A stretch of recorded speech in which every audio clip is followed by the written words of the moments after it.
The National Broadcasting Company presents Eyes Aloft.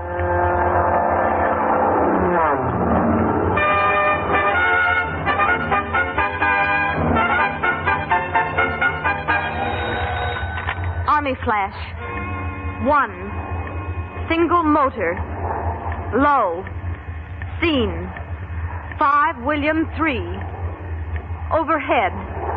South. Eyes aloft, watching the sky, watching for planes flying the lanes up above. Eyes aloft. Eyes Aloft. The 4th Fighter Command of the United States Army Air Forces, in cooperation with West Coast radio stations, dedicates this official weekly radio program to the 150,000 volunteer civilian filter center workers and their ground observers, whose round-the-clock vigilance keeps watchful guard of the Pacific coast against attack by enemy planes. We'll help protect the USA.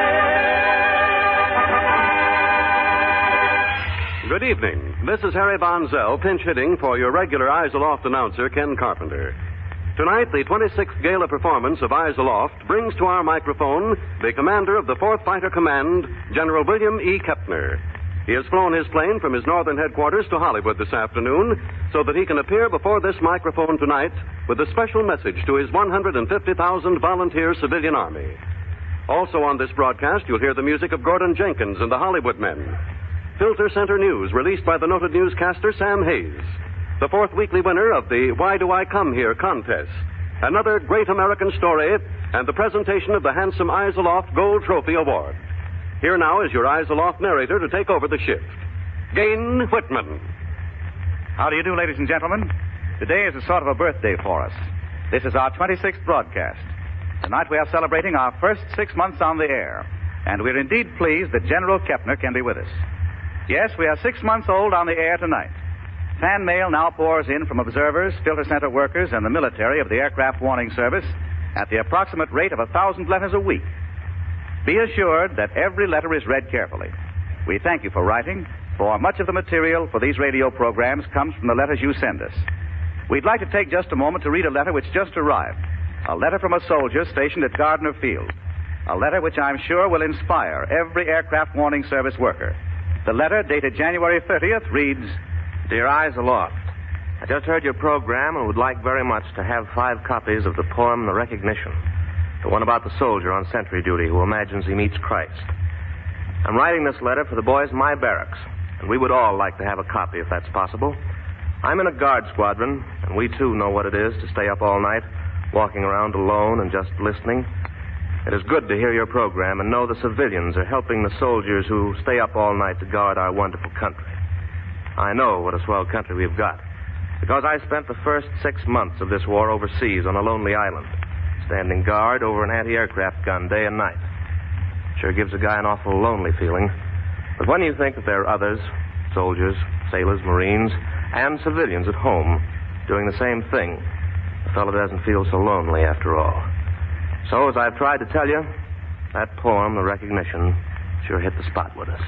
The letter is signed, Eyes Aloft Together, a soldier. Private First Class Wallace Carmichael, Gardner Field, California.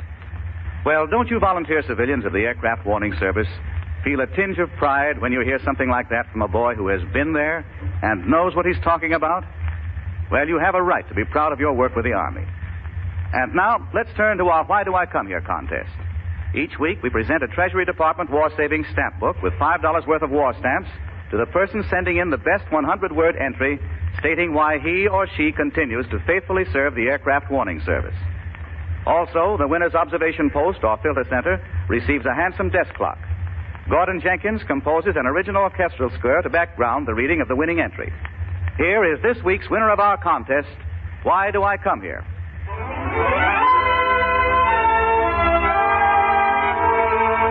Why do I come here? This week's winner, Bessie A. Simpson. Kalama Observation Post, Kalama, Washington.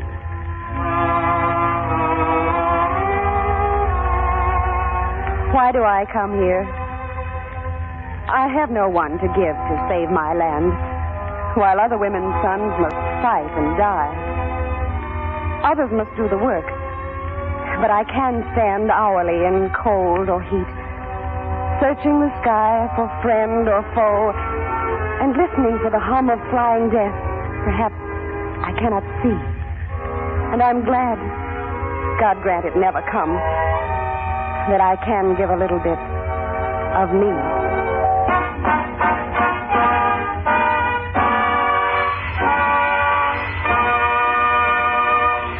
That is this week's Why Do I Come Here winning entry. Congratulations, Bessie A. Simpson of Kalama, Washington. Your prize of $5 worth of war stamps has been mailed to you. Also, you have won for your Kalama observation post an attractive desk clock. Because of the many excellent entries, we wish to give honorable mention to the following three contributors. Harry? Books with $1 worth of war-saving stamps have been mailed as honorable mention prizes to the following persons. Dorothy E. Frank, San Diego Filter Center, San Diego. Edna B. Loudon, 107 Oak Street, Kelso, Washington. And Patricia Galvez, Box 712, Galt, California. Congratulations, all. Volunteers who wish to contribute a 100-word entry for next week's Why Do I Come Here contest should address their entries to Eyes Aloft, Hollywood, California. Statements are based on originality and sincerity. Decision of the judges is final. Duplicate prizes will be awarded in the case of tie. Merely state why you continue to faithfully serve the Aircraft Warning Service. Maybe you will be a winner.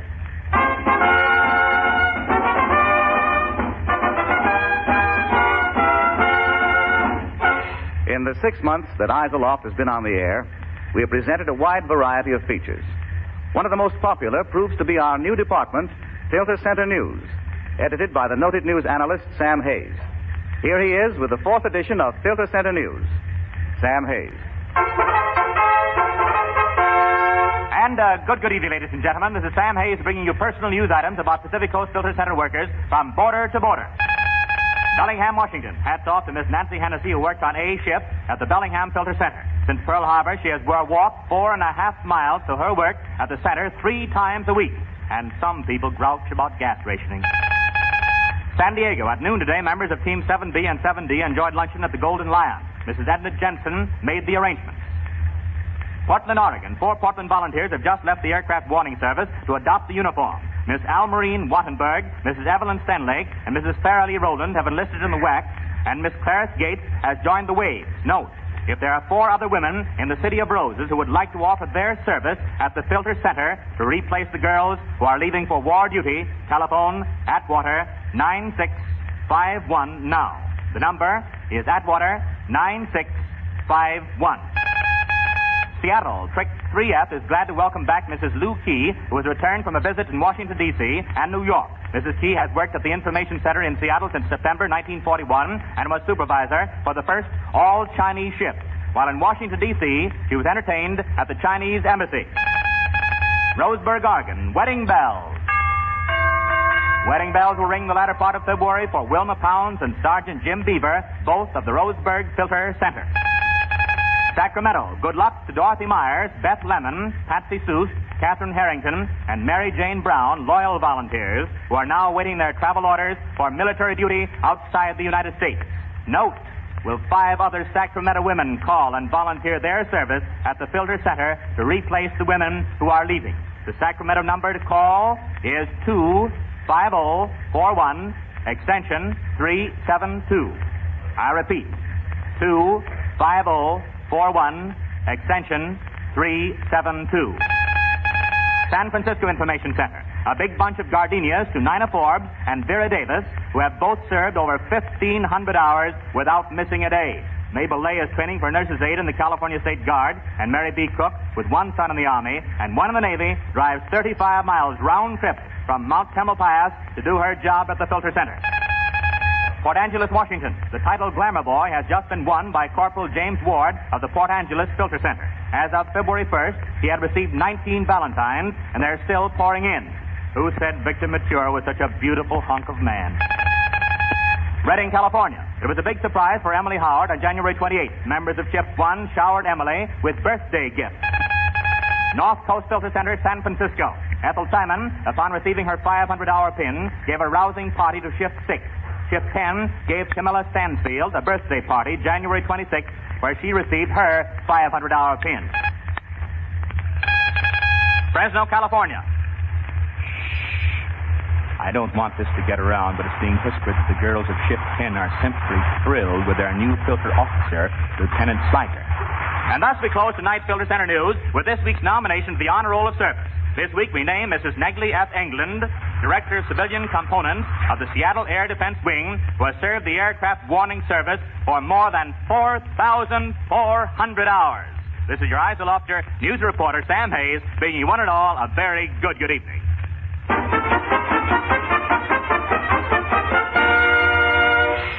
Now I think we'll ask Gordon Jenkins and the Hollywood Men to give out with their arrangement of one of the brightest of the war songs. You're a lucky fellow, Mr. Smith. We're all ears, boys.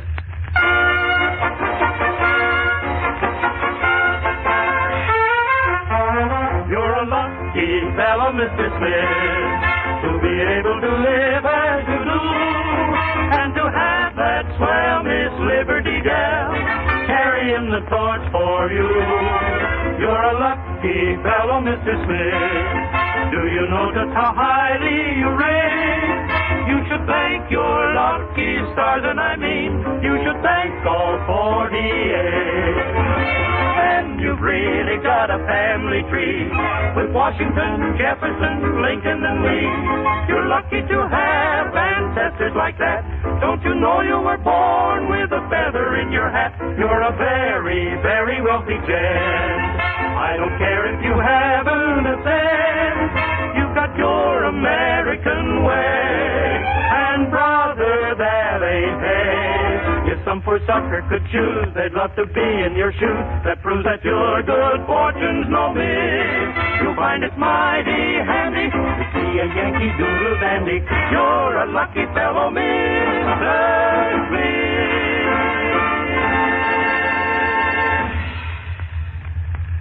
Twice before, it has been our pleasure to have the commanding general of the 4th Fighter Command a guest of these broadcasts. He was with us on our initial program, August 17th of last year, and also on the December 7th memorial broadcast. He is with us again this evening. We have a surprise for the man who has given his heart to this program. Approaching the microphone is our General Kepner and Robert L. Red. General Kepner, take it away. Thanks, Gain. You have all heard the expression, the Army takes over. Well, this is one of those times, for I have disrupted the smooth running routine of a major program and brought its writer-director, Mr. Robert L. Red, to the microphone with me. Bob, this is a complete surprise to you, and I want you to forgive all of us for taking you away from the direction of this excellent program and playing this kind of a trick on you. You know, Bob, that the 4th Fighter Command awards a medal to filter center workers and ground observers for 500 hours loyal service to the command. You know, too, that a medal is also awarded to civilian supervisors of the Army Air Forces Ground Observer Corps for 6 months continuous service. Well, Bob, you became entitled to the latter medal some time ago, but we have held out on you because we wanted to present the medal to you on this particular program, which commemorates the completion of 6 months of the program on the air. Bob, you have done an outstanding job for the volunteers of the Aircraft Warning Service and for the command.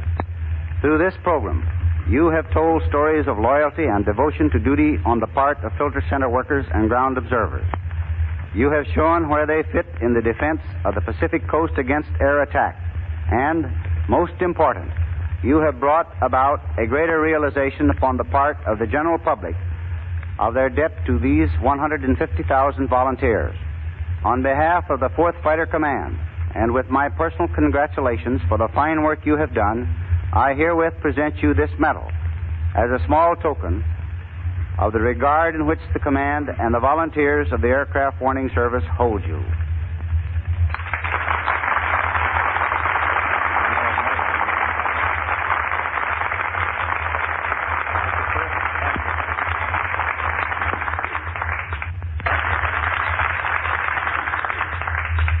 Well, this is the first surprise party I've ever been to where anyone was ever surprised. Believe me, I'm surprised.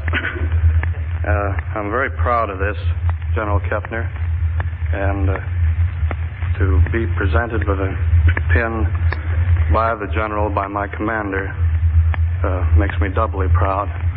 I would like to say that this is not a one-man show by any means, because there have been so many of us working on it. And there's been Gordon Jenkins and Gain Whitman and Ken Carpenter and the actors, the radio people here of Hollywood, and the orchestra, and Bill Day's quartet, and the Hollywoodmen, and the King's Men. You could go on and on and on, and we're just proud and pleased to be doing what we can. Thank you, Bob. I knew that you'd be very sincere in this. It is my sincere wish that circumstances might permit me to make a personal presentation to each volunteer entitled to the medal award. Since I cannot do that, I have made this presentation tonight to Mr. Red as a token of my appreciation to all of the volunteers who have received medals and to all those who in the future will become entitled to medals. I should like also to express my thanks and the appreciation of the command to the National Broadcasting Company, and particularly John Swallow, West Coast Program Director, to Gordon Jenkins, to Gain Whitman, to Ken Carpenter, and to all those who, during the past 6 months, have contributed to the success of this program. There has been an excellent spirit throughout the entire time, and I know that the 150 volunteers of the Aircraft Warning Service on the Pacific Coast join with me in saying thank you and well done. Thank you, General Kepner.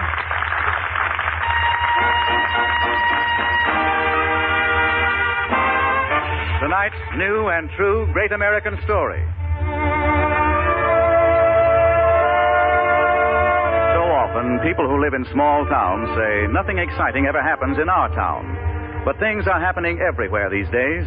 Take the case of the enthusiastic little Oregon community of Colton, located in the mountain foothills some 40 miles southeast of Portland. On the Wednesday of January 20th, 1943, something very exciting happened in Colton. It happened just like this.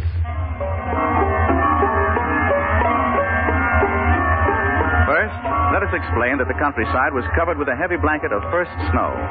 Many roads were nearly impassable. On that early Wednesday afternoon, the snow began to fall again, heavily, silently. At the little Colton observation post, a woman, Mrs. Bill Compery, kept watch alone. She was just putting another stick of wood in the stove when... Oh. Try to keep warm. Snow. More snow. Mrs. Compery sat there alone, watched through the windows, listened, wondered to herself if the fall of so heavy a snow would blanket out the sound of some plane that met high above. And then, as the observation post clock pointed its hands to the hour of 1 p.m., 14 minutes after 1, Mrs. Compery thought she heard the sound of a motor. Wait. A plane? A plane. Low. There, I can just see it. It's lost. Circling. Can't see in the snowstorm. I've got to report it. It might crash. Number, please. Mrs. Freeman. Yes? This is the observation post. I mean Army Flash. 1 moment, please. Oh, please hurry the call through to the filter center. Oh, the poor pilot. He can't see. He's flying so low. Army, go ahead, please. 1. 1. Single. Single. Very, very low. Low. Scene. Scene. Portland, 75. Portland, 75. Circling. Circling. Thank you. Oh, I can't see him now for the snow. Oh, I hope that boy doesn't crash. From the very beginning of the Aircraft Warning Service operations, the community of Colton, Oregon has been most enthusiastic and cooperative. That afternoon, other observers in Colton heard the lost pilot's plane. They knew, of course, that the observer on duty would report. But to be doubly sure, other observers not on duty called the telephone office, talked to the operator, Mrs. Jessie Freeman, to see if the post had reported. Number, please. Mrs. Freeman? Yes, who is this? Walter Yost, an observer. Did the post report that plane that's lost? Yes, Mr. Yost. Well, I just wanted to be sure. I just saw it skim over the hill back of town. Sorry to cut you off, Mr. Yost. Other called. Number, please. Hello, telephone operator? Yes? Oh, this is Nan Nyquist. I'm an observer. I'm not on duty, but I just saw an airplane trying to land over in the Morin place. Where? On the Morin farm. I saw it. It's landing if it doesn't hit some trees or something. Hang up. I'll tell the observer at the post so she can make another flash message. The observers of Colton, Oregon were on their toes that Wednesday afternoon. They sensed that the plane was lost in the snowstorm. Quickly, they reported to the Army exactly where the plane was seen to be trying to land.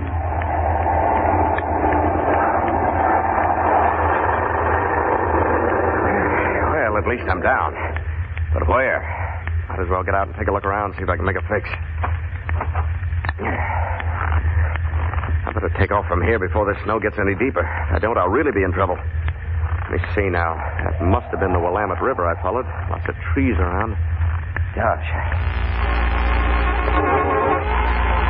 Bewildered, snowblind, no blind flying instruments in the little trainer plane he was flying, Lieutenant Joseph E. Sipper was lost. He landed safely, but he was lost. To an uncanny act of fate, he had selected the only field in a 5-mile radius that was not plowed. As he stood by his plane, his motor still running, Lieutenant Sipper saw a man come running across the field. Hey, are you hurt? Oh, I'm okay. I was driving down the road and I saw you land out here. Jumped out of my car and came over. Can I help? Oh, I'll say you can help. Where am I? We're just about 2 miles from the town of Colton. Colton? Isn't that the Willamette River over there I've been following? Willamette? That's the Clackamas. You're way off your beat. Oh, you're telling me. Oh, which way's due north? This way, due north. Where are you heading for? Portland. Well, if that's north, I got my bearings straight now. I better get out of here. Are you going to try to fly off? Oh, sure. The snow's getting deep awful fast. Wind's up, snow's drifting. I see. Look, will you help me lift up the tail and turn my ship into the wind? I can still get out of here and over to Portland. Well, sure, glad to help. Just tell me what to do. It was Frank Bratt who came to offer the pilot help. Together they wheeled the plane about so its nose faced into the wind. Pilot Sipper climbed in, waved goodbye, revved up his motor, and the little plane went plowing off through the snow.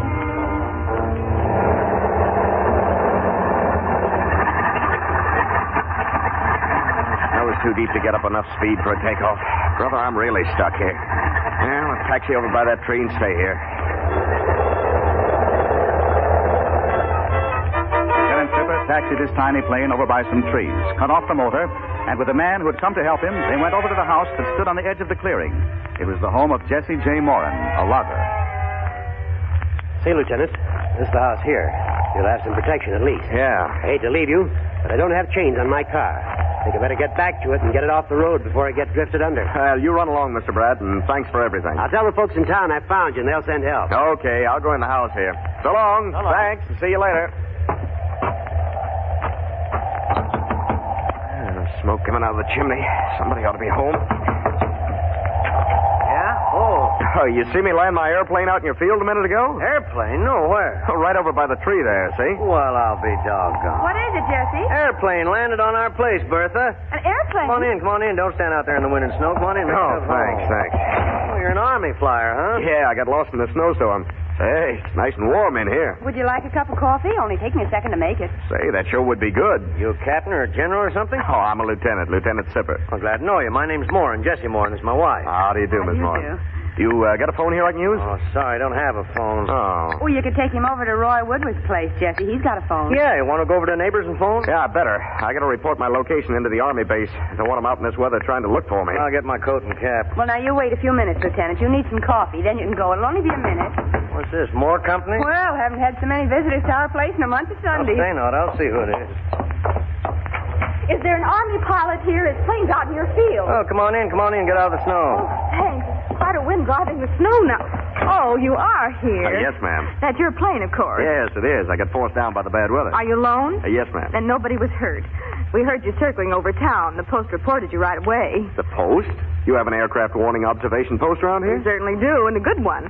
We reported you to the filter center with an Army flash right off. Oh, then the Army knows where I am. Say, that's great. About 3 of my observers, besides the lady on duty, reported you. My post is on its toes, Lieutenant. Your post? Well, I mean, I'm the chief observer at the Colton post. I'm Mrs. Fordyce. How do you do, Miss Fordyce? Here's your cup of coffee, Lieutenant. Now, you sit right down here at the table. Oh, this is quite a welcome you people are all giving to a stranger. Say, that's good coffee. How are you going to get your plane out, Lieutenant? Oh, I don't know. I'll have to wait till the snow's over and then see what conditions are. Well, I have my car outside. I can drive you back to town or help with anything you need. Well, I would like to go somewhere and phone to the Army, make a personal report, and get my instructions. Mr. Moran. Yes, sir? That plane's government property, and it has to be guarded at all times. While I run into town and phone, would you keep guard of my ship? You bet your life I'll go right out there now, if you say. Oh, I think you can keep an eye on it from the window here.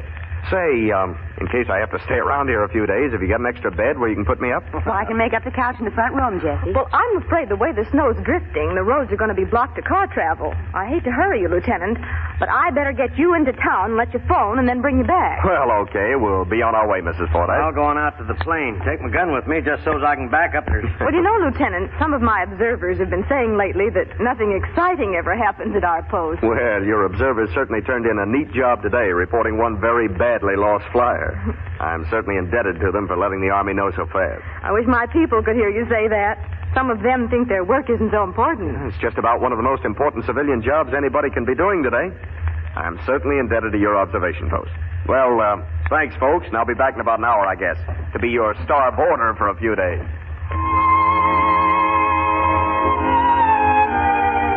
Mrs. A.W. Fordyce, Colton, Oregon chief observer, drove Lieutenant Sipper back to town.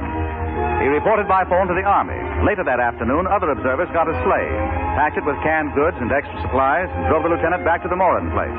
For 3 days, Lieutenant Sipper lived with the Moran family, guarded his plane. When the weather broke, the Army came in with snowplows and a truck and hauled the tiny plane away. Today, Lieutenant Joseph Sipper cannot give enough thanks to the people who manned the Colton observation post for so quickly identifying and reporting his lost plane, and thus bringing him aid in a moment of dire emergency.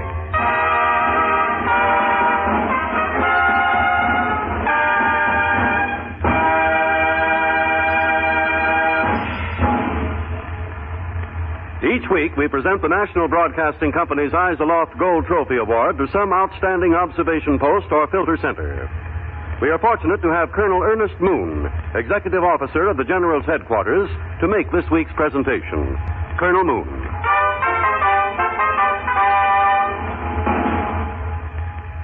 The Aircraft Warning Service was originally set up to aid in the protection of the nation from a surprise attack by the enemy. That is still the Aircraft Warning's principal mission. However, with the Army, Navy, and Marines operating so many training bases for flyers, the Aircraft Warning Service has automatically assumed a new responsibility. Time and again, the Aircraft Warning Service volunteer civilians have either saved a young pilot's life or have been instrumental in bringing immediate aid. The people who man the Colton, Oregon observation post have done just that. On January the 20th, 1943, these observers joined in protecting a pilot and an Army plane. The people of Colton deserve recognition from the 4th Fighter Command, and we present to them this week's Eyes Aloft Gold Trophy Award.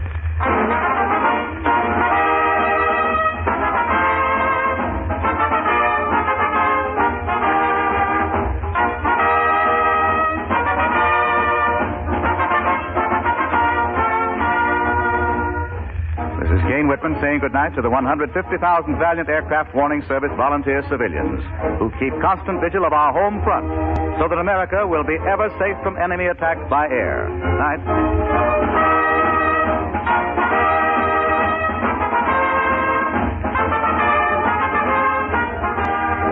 Don't forget to send in your 100-word entry to the Why Do I Come Here contest. Perhaps you, too, can win one of the many prizes. Send entries to Eyes Aloft, Hollywood, California. Music on this program is composed and conducted by Gordon Jenkins. Eyes Aloft is written and directed by Robert L. Redd.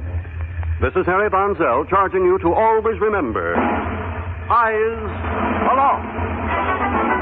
Eyes aloft, watching the sky, watching for planes flying the lanes up above. Eyes aloft, always on guard, lending a hand. This program comes to you from Hollywood. This is the National Broadcasting Company. Cry, but a modern 20th century Paul Revere must watch the sky.